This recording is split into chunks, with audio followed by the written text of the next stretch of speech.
is Jane Turner Censor, and welcome to Fall for the Book 2020.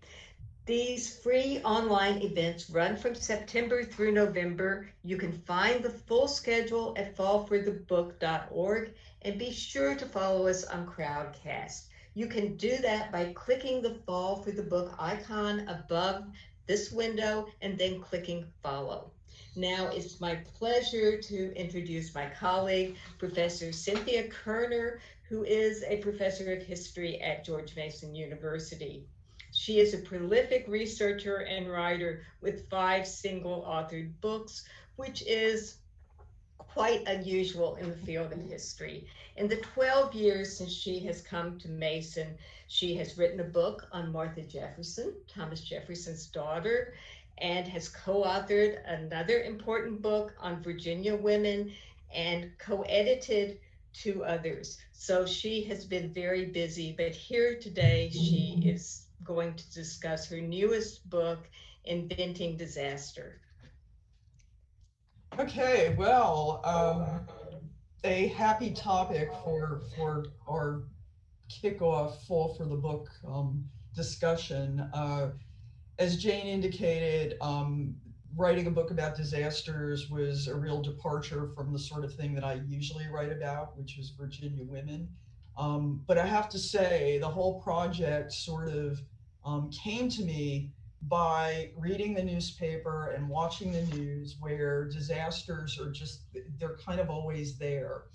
And if you read newspapers or watch real news, you would notice that as well, particularly recently with the hurricanes, the wildfires, and all of that. And so if you watch the news often enough and you watch it mindfully, you would probably notice that a 3-step pattern emerges in terms of how we do disaster in 21st century America, a kind of culture of calamity, which is the part of the subtitle of my book. So the first thing that happens is we hear the quantitative information. How many people died? How many people were injured? How many dollars worth of property were lost? That's first. Then comes, secondly, the human interest stories, the sort of, tearful or inspiring stories about disaster victims, about relief workers, about, less nice people who are price gouging and things of that sort. And then the third phase, which sometimes comes quite a bit later, are the post-disaster investigations, where people are looking to explain why things happen, assign blame to people who mess things up either intentionally or not. And then occasionally, as part of that last process, reform or preventive measures or regulations are implemented to prevent that sort of thing from happening again. Now, you might think that that's the way people have always done disaster, but that's not at all the case. So I'm, by training, an early American historian, and so just, sort of off the top of my head, I'm thinking about Jamestown. Well, Jamestown, which is the topic of the first chapter of my book, constant famine, disease, fires, hurricanes. Jamestown, is a place where disasters are happening all the time. So much so that roughly 5 out of every 6 settlers who came to Jamestown died between the time the colony was founded in 1607 and 17 years later in 1624, when things got so bad that the King of England basically revoked the Virginia Company's charter and took over the colony and made Virginia a royal colony. And so the interesting thing about these disasters in Jamestown, which I kind of knew when I started thinking about this topic, of which I knew even more so as I began researching it, was that the famine, the disease, the fires, the hurricanes, all the things that are destroying the colony and killing its settlers, virtually no one knew about. A small circle of guys in London, the Virginia Company, knew about it, but beyond that, no one really did. There was no disaster relief at Jamestown as we think of it. I like to joke, when I teach a course on disasters, that disaster relief at Jamestown was to send more people and hope they didn't die, but of course, most of them did. So there are no stories coming out of Jamestown. There's no information coming out of Jamestown. as we would see coming out of disasters in a later period. Significantly, the one widely circulating disaster story that emerged from Jamestown, from the whole mess that Jamestown was during its first 17 years, was the story of the Sea Venture. And the Sea Venture was a ship that wrecked off the coast of Bermuda on its way to bringing supplies and more people to the Jamestown colony. They were trying to save the colony. And the Sea Venture is famous today because it became the source of the story of Shakespeare's play, The Tempest, which premiered in London a few years later. But the fact of the matter is, one of the things that I discovered in my research, and I mean, I really hadn't thought about this going into the project, was that in this era of exploration, colonization, and growing maritime trade, shipwreck stories, in fact, became the original disaster narratives. And so the earliest ones are kind of simple accountings of the people when the cargo's lost, or they're very nationalistic stories about the Portuguese or the English or whoever, sort of being brave on the high seas, and fighting their enemies and so forth. But what began as a simple accounting of people and cargoes lost, or a story of kind of nationalistic pride and daring do on the high seas, eventually blossomed into a human story about suffering victims and brave ship's captains. And so I would argue that particularly by the time you get to the 18th century, shipwreck stories are starting to look a little bit like the kind of human interest stories that we today even see, even in the aftermath of hurricanes, wildfires, or airline disasters, or what have you. So why the change? Why the sudden, availability of information about disasters, interest in disasters, and these kind of heartfelt stories about the people who suffered as a result of them? Well, I would argue, and I do argue in the book, that the answer to that question has to do with three kind of interrelated changes that are related to the Enlightenment. That's Enlightenment with a capital E, which is a kind of an intellectual or cultural movement that tends to emphasize reason and knowledge and science. And the Enlightenment, most people say, starts with people like Isaac Newton at the end of the 17th century and then goes on through the 18th.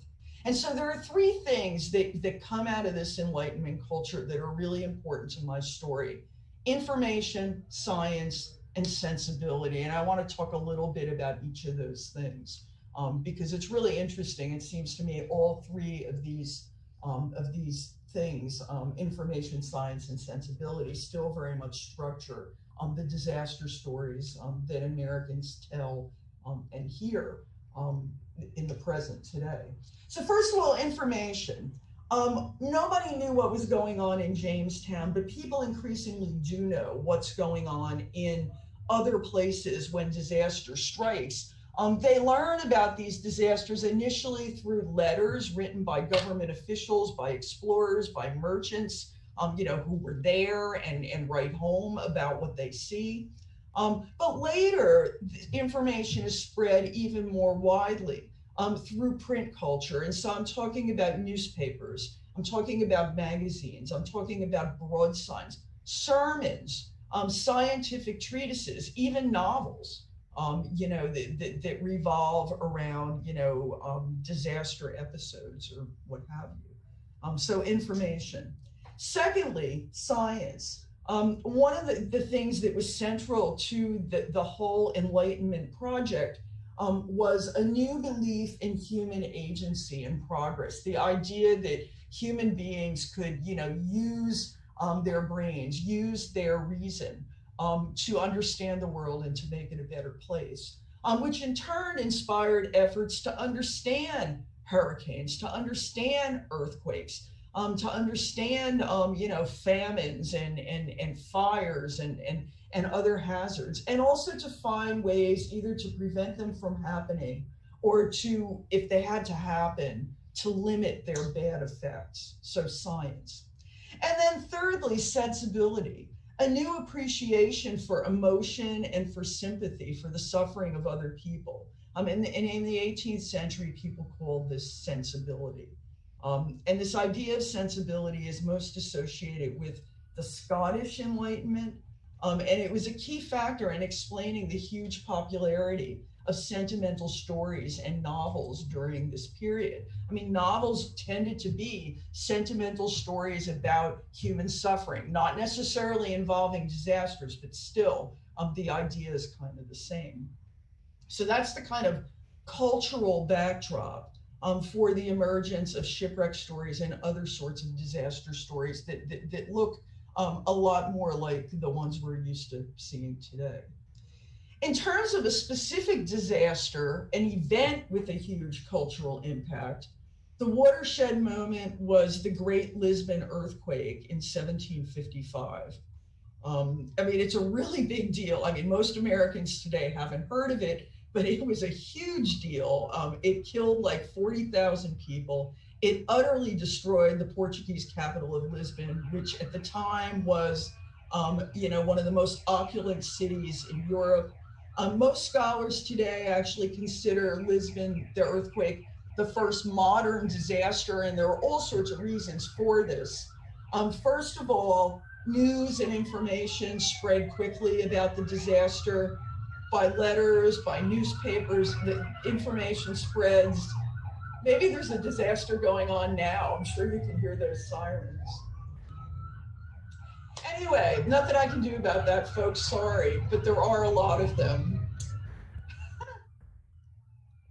Information about Lisbon spread originally by letters and by newspapers, and it spreads throughout Europe and the Americas. In other words, this is very much a worldwide episode that has a huge impact throughout the Western world.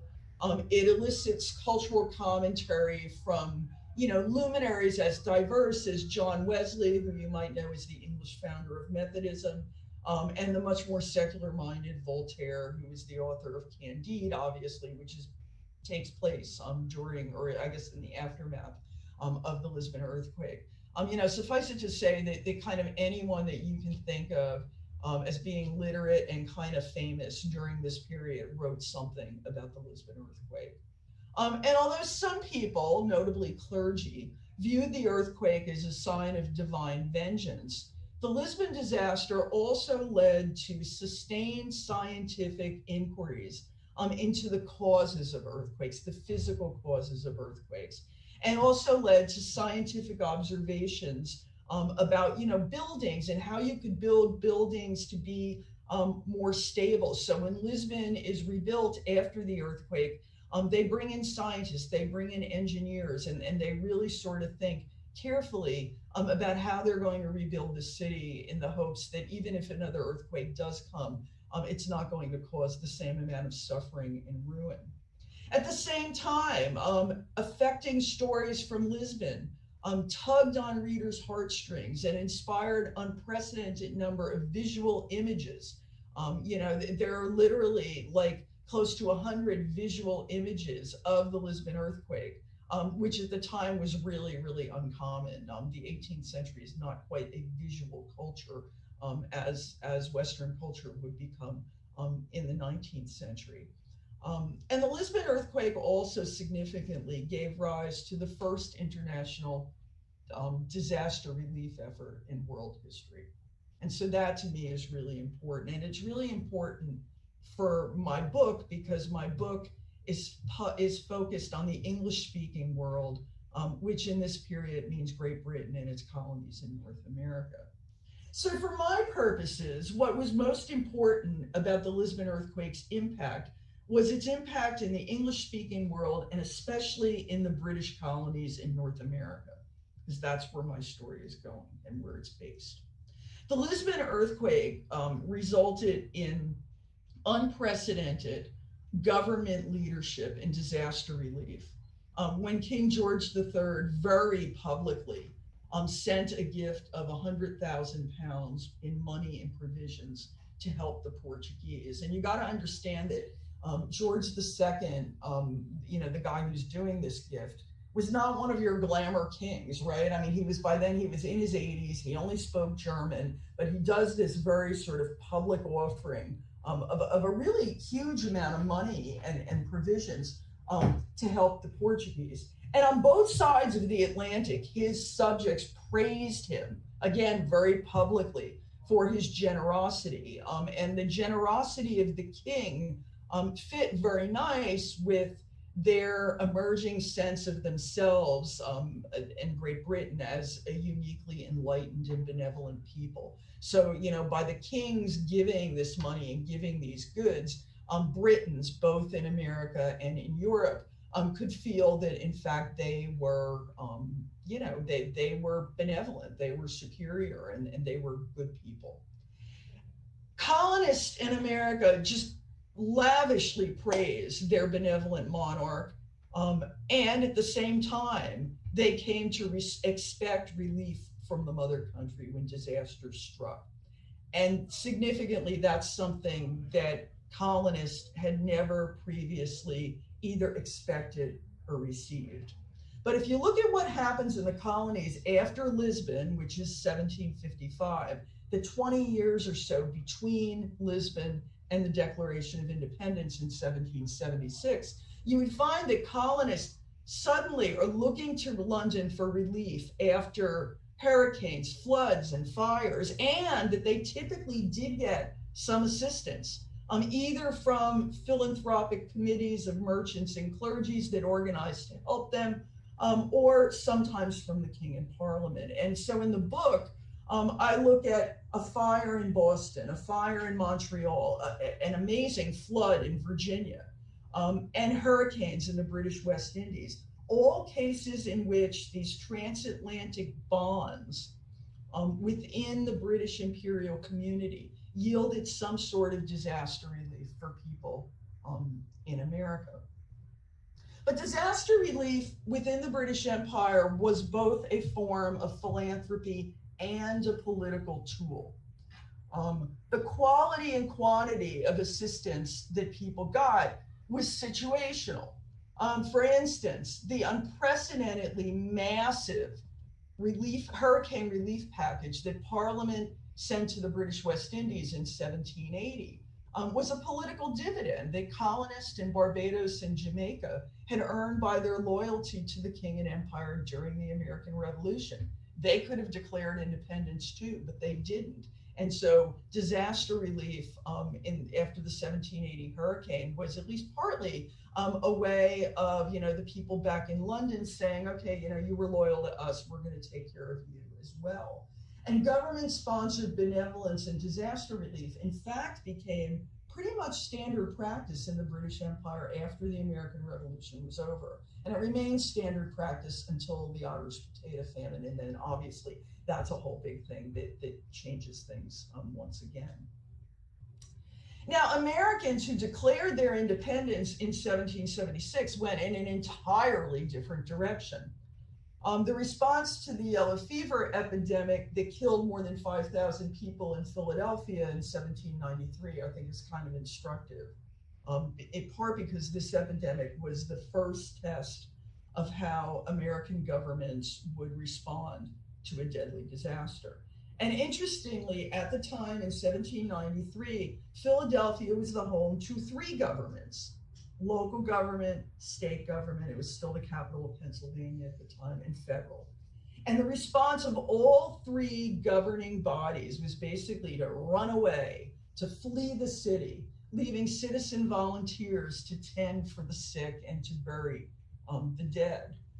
And if you look at the Washington papers during this period, Washington is obviously president, and his correspondence with his cabinet indicates that the nation's leaders saw the war that was going on in Europe as a much more pressing issue than the fever that was ravaging Philadelphia. And when Congress reconvened, debates about adopting new national quarantine law centered on the proposal's constitutionality and not on its potential to save lives. I mean, that was something that was not, I don't want to say it wasn't a top priority, but they felt like that wasn't really a concern of the government. So Congress first considered something that looked like disaster relief, at least according to the name of the law they passed, after a fire in the port city of Portsmouth, New Hampshire happened in December of 1802, and they pass a law that says, an act for the relief of the city of Portsmouth. And some historians call that law the first US disaster relief legislation. But in fact, if you actually read the law, you would see that it looked nothing like disaster relief as we think of it today. The law did nothing to help the widows and the orphans and the others left destitute and homeless by the fire. The only thing that it actually did was it established a moratorium or a delay on the collection of debts that local merchants owed to the US Customs. So that was their idea of disaster relief in 1802. Congress's decision to protect merchants and their business interests instead of alleviating human suffering, in fact, set a precedent that remained in place until after the Civil War. Merchants benefited from similar legislation after Portsmouth had a second big fire in 1806, and business people in Norfolk and in Virginia in 1804 and New York City in 1835 also benefited from similar sorts of congressional legislation. Congress took these steps to help merchants after urban fires because cities and their ports, which were the sites of trade and therefore the sources of tax dollars, tariffs, right, were deemed essential to the republic's fiscal and economic health. Helping people who were left injured or homeless after fires, hurricanes, or other disasters was a much less vital concern. And I should add that we're not just talking about the federal government here, but this wasn't something that the states were much interested in getting involved in either. And in fact, there's no general federal disaster relief law until 1950, and also no laws or regulations to kind of prevent disasters from happening at either the state or the federal level in this period either. And in fact, there doesn't seem to have been much public demand for government intervention. But that began to change slowly. And the major factor behind that change was the steamboat, a new, popular, really fast, and often really dangerous way of moving people and goods in antebellum America. Never in my wildest dreams when I started this project did I think I would be learning more than I ever wanted to know about steamboats. But they're hugely important, and they were hugely important in people's lives and hugely important to my story about how people begin to think in different ways about disasters, and also in government's role in either preventing them or relieving suffering as a result of them. So let's start with some statistics. Between 1816, which is the first commercial steamboat, and 1848, roughly 30% of all steamboats built in the United States were destroyed in explosions or related catastrophes, 30%. These disasters killed at least 1 in 5,000 passengers and injured many others. Annual steamboat fatalities actually peaked at roughly 200 a year between 1848 and 1851, which doesn't sound like a whole lot of people, but because steamboats were everywhere and because most people had either been on one or knew someone who had been on one, that made these steamboat disasters much more universally relatable than, say, hurricanes or even urban fires. Most people didn't live in places that got hurricaned. Most people didn't live in cities, which was where most fires happened. Most fires at the time, by the way, were not necessarily fatal either. Also, the steamboat era coincided more or less exactly with some really important changes in American popular culture. One of these changes was the availability of cheap newspapers that thrive by publishing sensational stories. These newspapers were known as the penny press because they really were that cheap. Another change, lithography, think Currier and Ives, people like that, begin publishing cheap prints that are readily accessible to people. A lot of those prints actually are about disasters. And then also the growth of popular commercial entertainments in cities, in particular things like theaters, panorama exhibits, and things like that, which again become visual ways of representing disasters and especially exploding steamboats to the interested public.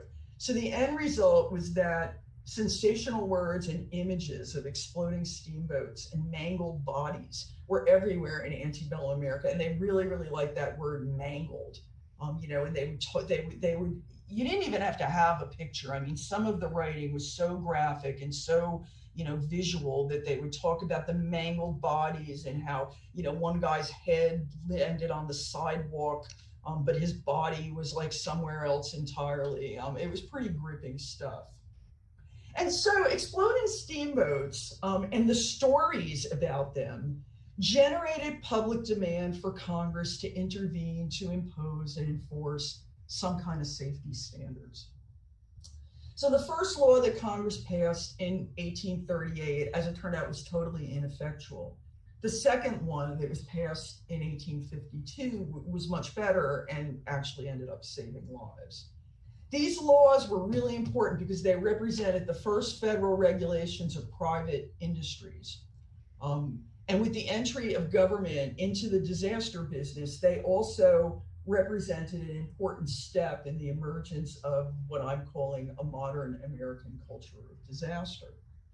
Now, the subtitle of my book, From Jamestown to Johnstown, the book actually goes up to 1889, just because the Johnstown flood was like the deadliest disaster, to date in American history. And in the epilogue of the book, I mean, I kind of admit that after the whole steamboat thing, there would be some changes and additions in the coming decades, particularly after the Civil War.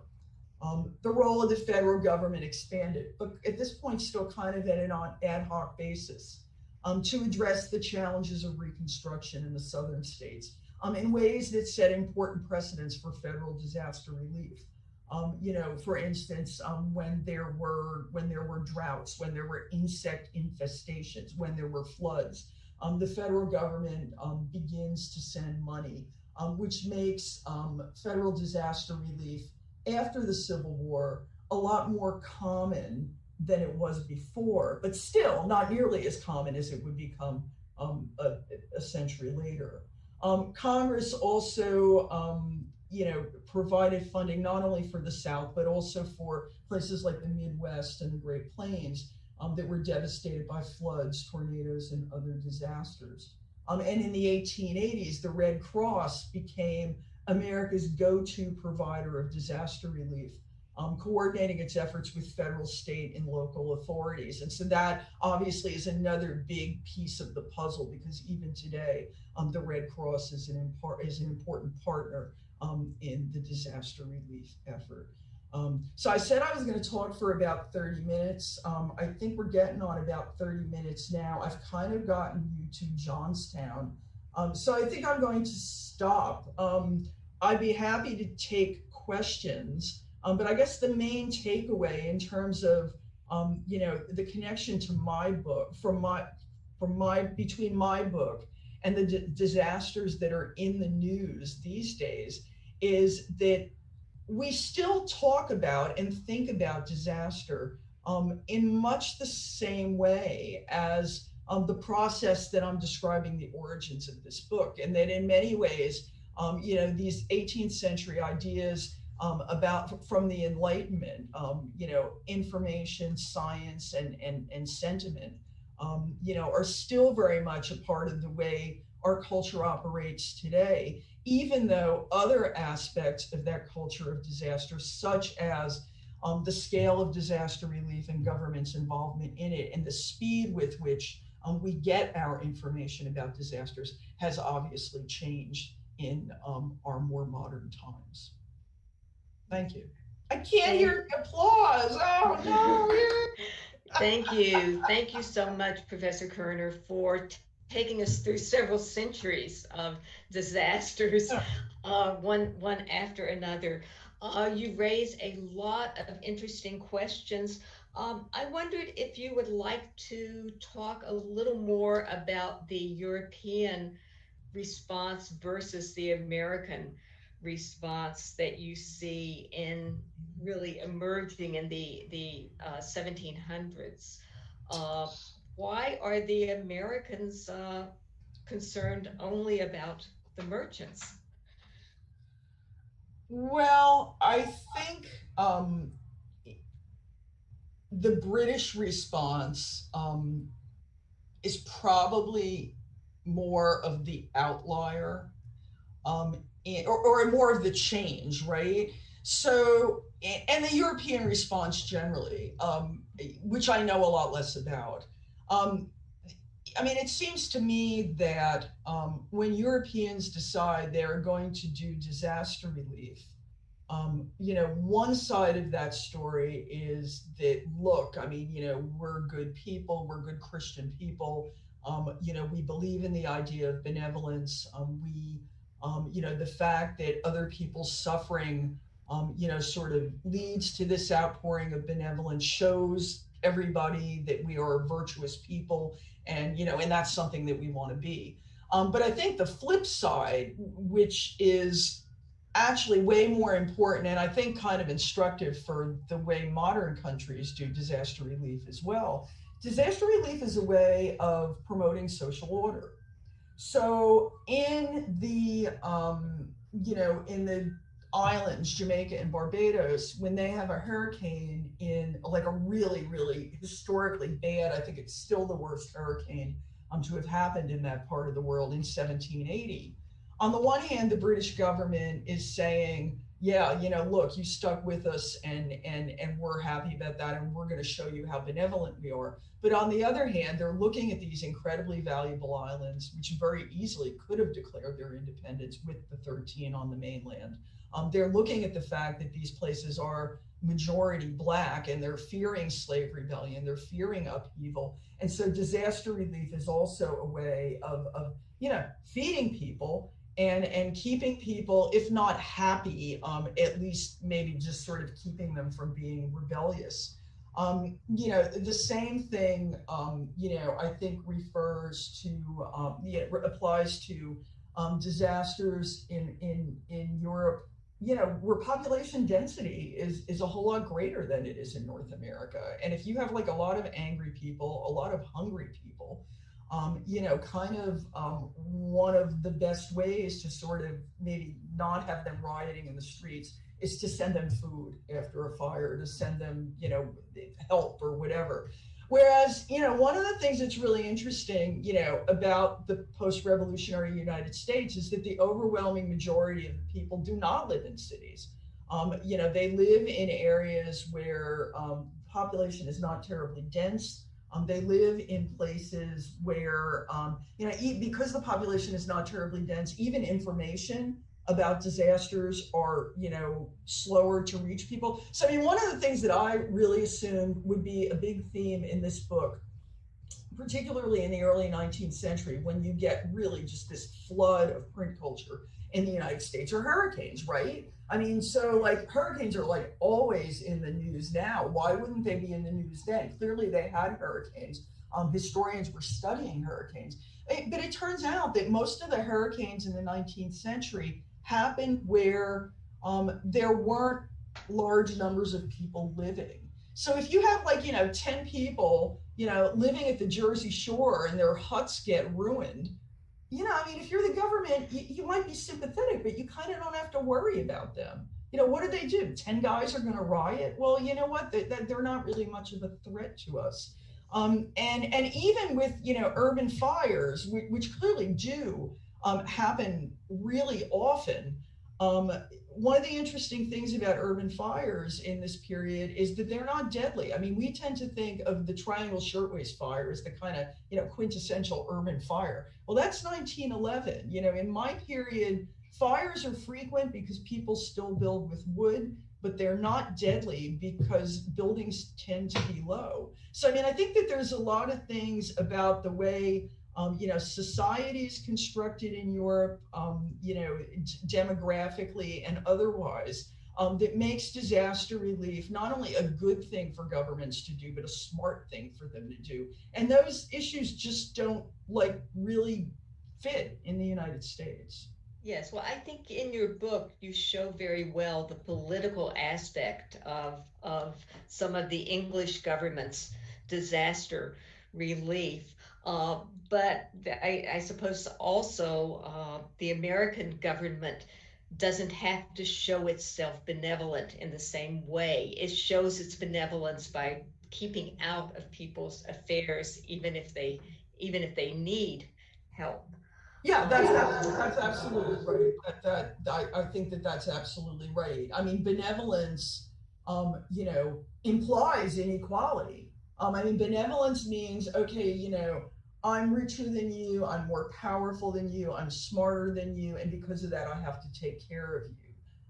The ideology, or at least the fiction, right, behind the American way of doing things is, well, no, I mean, we're all pretty much equal. So why do I have to take care of anyone? He should take care of himself, or she should take care of himself. And I think that that's writ large when it comes to government.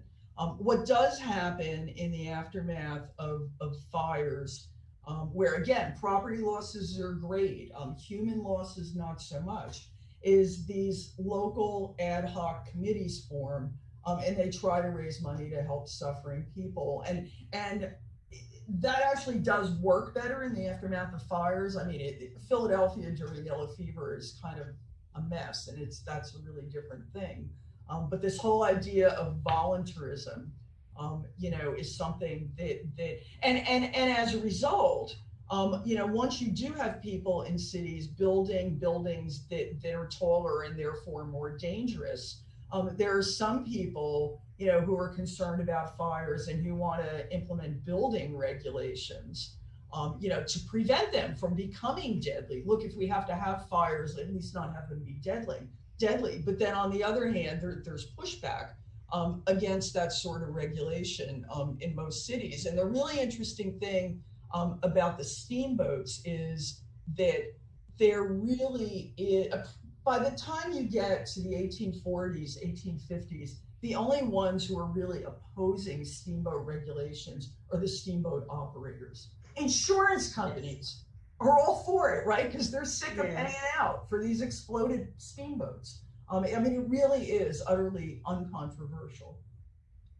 We have an audience question, which I think is a little bit outside the chronological scope of your book, but it does take us back to this question of disease, because the question is about what disaster relief was provided to victims of the tuberculosis pandemic when tuberculosis was the leading cause of death in New York City at the end of the 19th century.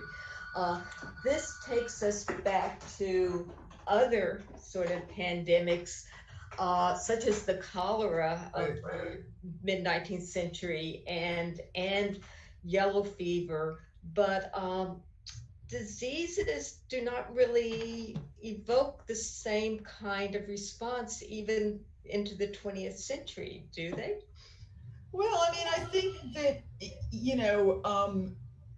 there's a classic book written by Charles Rosenberg called The Cholera Years, and I mean, I think one of the things he argues that and the argument still stands up, is that particularly when you get to the 19th century, when people are starting to understand things about diseases, I mean, clearly they don't have the germ theory yet when cholera hits. They don't understand everything, but they are, sort of using deductive logic and figuring out some things that might work, some things that might not work.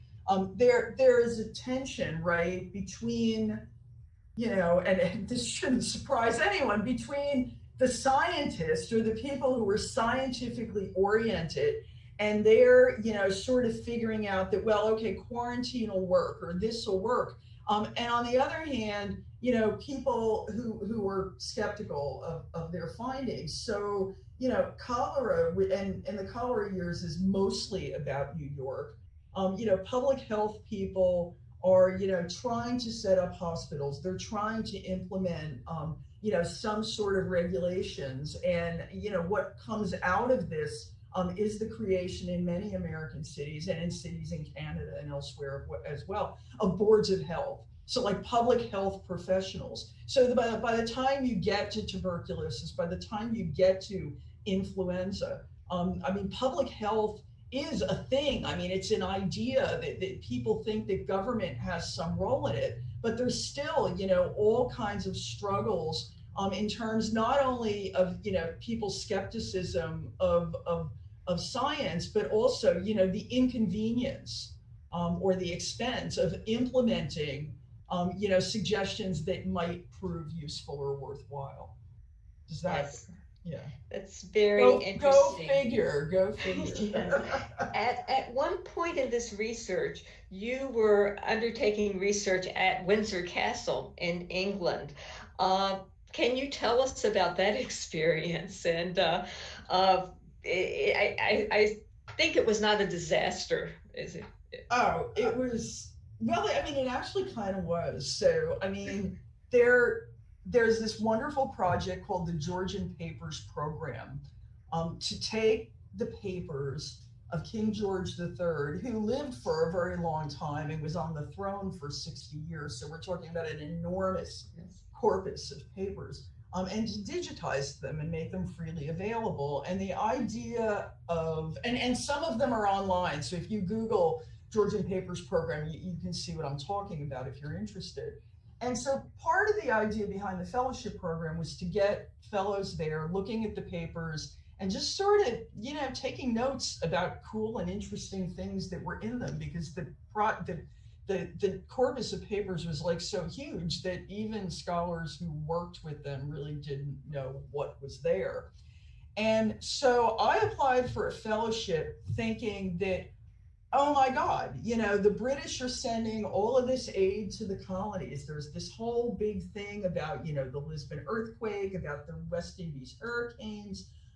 They send money to Montreal after a fire in 1765, which was kind of a big deal because until recently Montreal had been French. So it's this big, show of British imperial generosity. And so I'm thinking it was so easy to write the proposal. This stuff is going to be everywhere. They're going to be talking about this. And so I spent a month in Windsor. The papers are in the White Tower of Windsor Castle. It was totally awesome. You walk into the tower and you had to walk up, I think, 110 steps. It's the only library I've ever done research in where there was a defibrillator, like right there in case you needed it. Thankfully, I did not. And so I spent a month going through these papers and found nothing, nothing. It was shocking. So clearly, people were having conversations about this stuff that weren't ending up in the king's letters or any place else. And so the good thing that came out of that, though, besides getting to spend a month in Windsor Castle, the good thing that came out of it in terms of my research was I was really grasping at straws. So anytime I found anything about philanthropy, I just I just copied it down and thought about it and everything. And so there is a bit in the book about the changing face of British philanthropy generally and how it becomes sort of less ad hoc and more organized during this period. The role of the royal family and high aristocracy in that. And I mean, the 18th century really is, in a lot of ways, a golden age of British philanthropy. And even though I couldn't find anything about my disasters or about disaster relief in the papers, I do think that I got a much broader perspective on how philanthropy worked during the period. That was helpful. But I remember when I got there, I was like super excited. It's like, I want to read about the earthquake. I want to read about the Montreal fire. And the person who was sort of in charge of the project, this wonderful guy named Oliver Walton, he said to me, he said, manage your expectations, which was good advice, it turned out. Yes, yes. Good advice for all of us. But Exactly.